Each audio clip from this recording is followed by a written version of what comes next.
Hey everyone, I wanted to take a look at some of the classical music CDs in my collection for some time now, and I finally am getting around to doing them.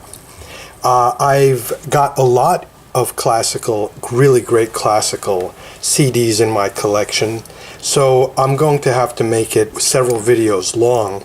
I'm going to start with these 20 right here. And so this will be part 1, then I'll do another 20 and another 20 until I run out of them. So please, if you're into classical music, as I know many people are, please subscribe and follow along on the classical music CD collection exposition. So let's just get right into it. We're going to start right now, right here with this one. This is Horowitz in Moscow. The great pianist Vladimir Horowitz was, one of the greatest pianists of the 20th century. And here you've got pieces by Scarlatti, Mozart, Rachmaninoff, Scriabin, Liszt, Chopin, Schumann, Moskowski, who I don't really know too well, and another one by Rachmaninoff. So he went to Russia sort of late in his career. I think it was in the 80s. I'm not really sure, in the 1980s. And he recorded this record here, and it's fantastic. So we'll start with that one. Horowitz in Moscow. It's on Deutsche Grammophon. Great record label for classical music. And let's go on to the next one. The next one is by the great cellist Feuermann. And Emanuel Feuermann, I believe he was German, actually. I don't really know what country he came from, but this is on the Pearl label, so it is one of the historical recordings. I've got a bunch of historical recordings in my collection, and by the way, these are not in any sort of order. I was thinking about either getting all the historical recordings out and doing them in one video, or all the Beethoven out, doing it in one video, all the, so on and so forth, doing it that way. But then I just decided, you know what? I'm just going to take 20 random CDs and show them, and whatever pops up, pops up. So, but just to let you know that there are a lot of historical recordings in the collection by really, really great people of the past, such as Feuermann, who was really one of the best cellists that ever lived. And on this, we've got some Brahms, we've got some Beethoven, we've got Reger, Schumann, Bach, Gounod, Drigo, and Rimsky-Korsakov. So there's a lot of interesting music on this. Emanuel Feuermann. Next, we've got, of course, the great Jascha Heifetz, who those of you who know about classical music know that he was really one of the greatest violinists of the 20th century, really a towering figure of the violin, and an amazing, amazing interpreter. And on this CD, we've got pieces by Korngold, his Violin Sonata, Rosa, Violin Concerto, and the Waxman's Carmen Fantasy. And there you've got a picture of Jascha Heifetz on the cover. Here's the back, and it's on the RCA Victor Gold Seal label. Next, I've got a CD by Eric Satie. It's the Noisiens and the Gymnopédies, which are very, very beautiful lyrical pieces of music. Eric Satie was a very interesting composer and of piano music, French piano music of the 19th century, and he's often sort of overlooked, but not too modern composers that really appreciated him later on, like people like John Cage and people like that. And so here we have an interesting picture of him, and this is on the Philips label, and there you have it. Next we have the great Schubert, Franz Schubert, beautiful composer, wonderful works, sort of little bit after Beethoven, sort of in the Romantic sort of period. Beautiful stuff. We've got the number 12 quartet Satz and the Death Death and the Maiden Quartet. These are all string quartets by the Tokyo String Quartet. And it's on the Vox Unique label. So string quartets by Schubert by the Tokyo String Quartet. Next we've got more Schubert. We've got the piano trio, the Clavier trio, as it was probably said in German, number 2, D929 on the Philips label again, by the Beaux-Arts trio, a great, well-known trio that does a lot of music. I like the sort of cover. It's kind of like a three-dimensional sort of collage or piece of artwork. There you've got it. And once again, if I can open it, it's on the Philips Classics label. Moving right along, we've got a young Gil Shaham on the Wieniawski Violin Concerto number 1 and 2. Also works by SARASATE and ZIGEUNERWEISEN, who I really don't know who that is. London Symphony Orchestra, conducted by Lawrence Foster. Once again on the Deutsche Grammophon label. And there you have it, so Wieniawski.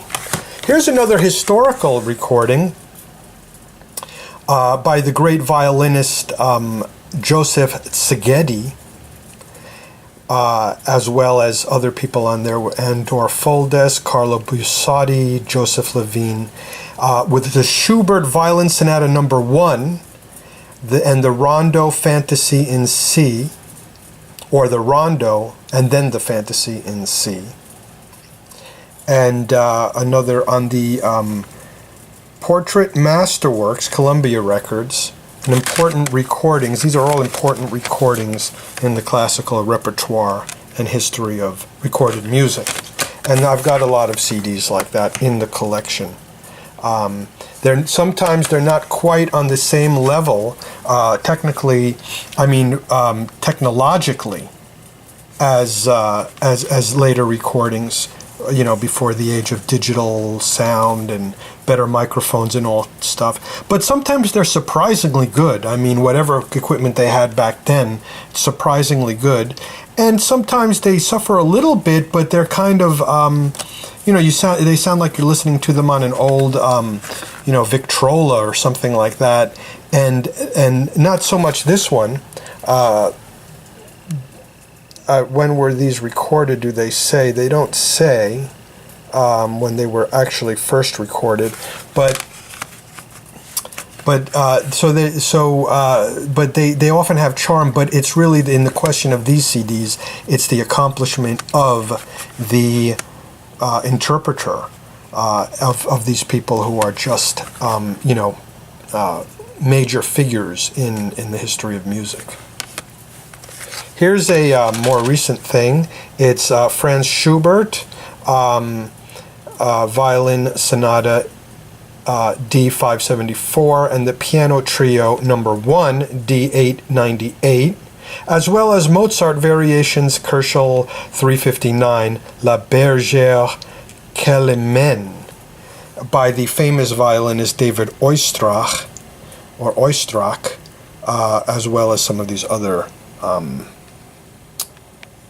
performers. On the Praga label, it's Franz Schubert. Here's another Heifetz, great violinist. Also, he's appeared in a lot of movies, and there's a lot of archival film of him. He's already recording. By the time they started recording Heifetz, already it was quite good. Even though these are older recordings, the recordings, if you put these CDs sound excellent. The technology had advanced enough that they were very good. I think they were probably done in the 50s, maybe late 40s or 50s sometime. Spanned a few decades there. There's the Beethoven Complete Violin Sonatas Volume 2. I also have Volume 1. I should have probably tried to keep them together.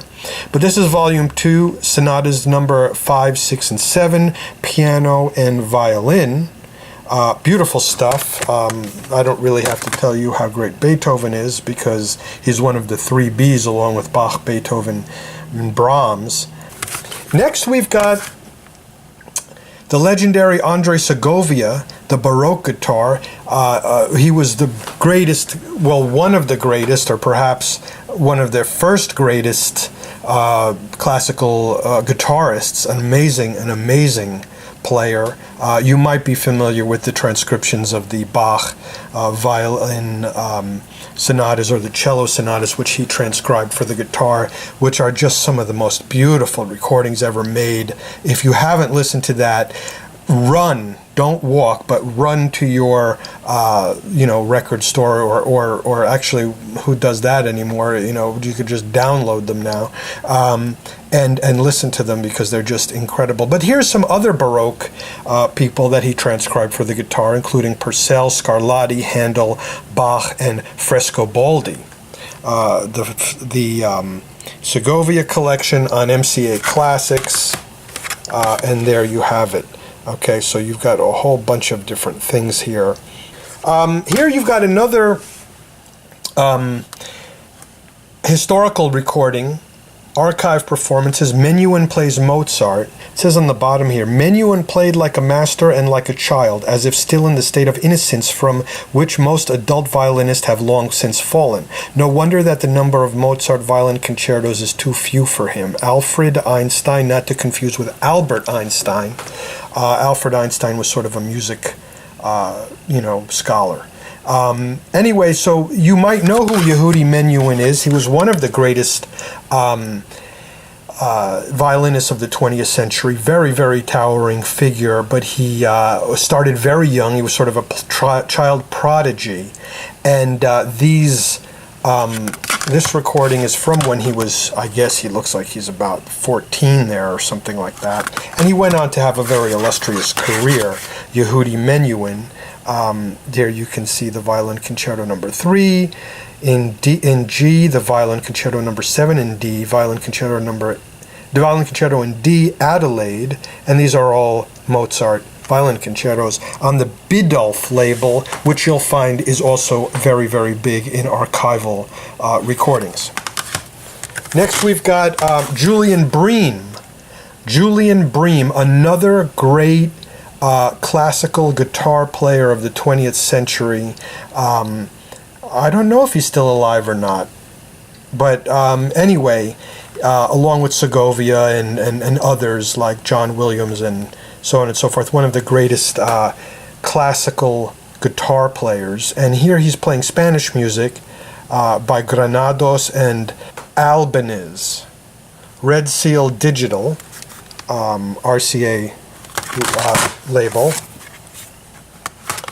Julian Bream plays Granados and Albanese, and then you've got two pictures of both of those people and when they lived. And you can see that there's listing the name of the pieces that you'll hear on this CD. This is a real, talking about historical recordings here, okay? This guy, Cortot, I think it was Alfred Cortot. It's not even saying it because he's such a famous figure that they just can put Cortot and you sort of know who it is. But this was one of the greatest interpreters of Chopin's piano music. And he lived so long ago that I don't even know, he might have even known Chopin. He looks a lot like Chopin here. As a matter of fact, this kind of looks like Chopin looked if you see pictures of Chopin. So I think he came after Chopin. I don't know if their lives overlapped or not, but he might as well have known him. He looks very 19th century in this picture. And they actually made some recordings of him, probably, I don't know if they made it, well, they must have made it in the 20th century, because I don't think that they were recording in 1929. Next we've got the great Johann Sebastian Bach. We've got Concerti per 1, 2, and 3 Cembali. And Cembali is, I believe, either the Italian word or the German word for a harpsichord. So this is the concertos for 1, 2, and 3 harpsichords, BWV 1053, 1055, 1061, and 1063 by the English Chamber Orchestra with Raymond Leppard. I believe he probably was conducting and playing the harpsichord, but I'm not sure. I think so. Anyway, there you go. It's on the Philips label, and there you have it. Next, we've got another historical recording. The great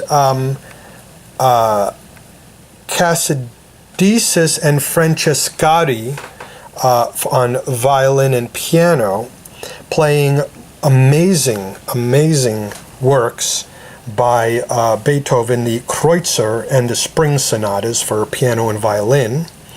And once again, this might be an older recording, but a very good quality recording. Like I said, in these recordings, the technology was advanced enough that they sounded good. So it's the Kreutzer and Spring Sonatas for violin and piano by Beethoven, and it's on the CBS Masterworks or Masterworks Portrait series of recordings. Here we've got by the great composer and violinist, virtuoso violinist and composer Paganini, who was sort of like the Jimi Hendrix of his day when it came to the violin. He was a virtuosic violin player, but also a composer. The Paganini Concerto in number 1 in D, Yehudi Menuhin on violin, Bustabo and Chrysler. Chrysler was the conductor, no doubt. Bustabo, I don't know who that is. But anyway, this picture here, I believe, was done by Ingres, the famous French artist. So you've got it, archive performances. This is an historical recording from 1934, 1940, and 1936. So a little bit later. It's not as early as the other ones, like the Cortot, but it's on the Biddulph label, and it's the Paganini Concerto number 1 in D. Next, we've got another historical recording by Alfred Cortot again, along with Jacques Thibault, and Pablo Casals. That's Pablo Casals on the right, so then that must be Alfred Cortot on the left, and that's Jacques Thibault in the middle, and it's the Beethoven Archduke Trio. So it's a trio, probably piano, cello. Well, Casals is definitely one of the greatest cellos, a wonderful cello player, and Cortot is pianist, so Jacques Thibault must be on the violin. So, and it's also the Schubert Clavier Trio B, B-flat major, piano trio in B-flat major. Okay, and it's on the EMI label, and Beethoven and Schubert. A lot of these CDs are like landmark recordings in the history of recorded classical music, or Western music, or however you want to call it. I don't really like using the word classical, because that denotes a certain time. Let's just say Western music, or it could be European music, or great music. Why don't we just say great music? Horowitz in concert, the great pianist Vladimir Horowitz playing Mendelssohn, Beethoven, Haydn, Liszt, and Scarlatti in concert between 1967 and 1968. I like the cover. It's on CBS Records Masterworks, and there you have it. Horowitz in concert, 1967, 1968. Cool cover. And the last one we're going to look at today, in this installment, is Arthur Rubinstein, the last recital for Israel. So he gave some recitals for Israel to sort of help the fledgling country. It's on the RCA Victor Red Seal label. He's playing Beethoven, Schumann, Debussy, and Chopin. And he's very old at this picture, you can see. And here are the pieces. It's he's playing the Beethoven's Appassionata Sonata, the Schumann Fantasy Stück, Debussy's La Plus que Lente and the Prelude, and some etudes by Chopin, Nocturne, and the Great Polonaise. Taped in 1975 in California. Okay, so there you have it. There's the first 20 of my classical CD collection. As I said, these are in no particular order. They are just 20 random CDs that I pulled out.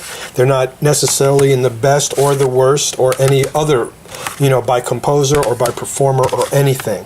So I'll be doing these 20 at a time. This is the first one. Please subscribe so you get told about the next 20. As a matter of fact, I need subscribers. So if you're watching this and you like music and you like looking at CDs, and especially if you're a lover of great music,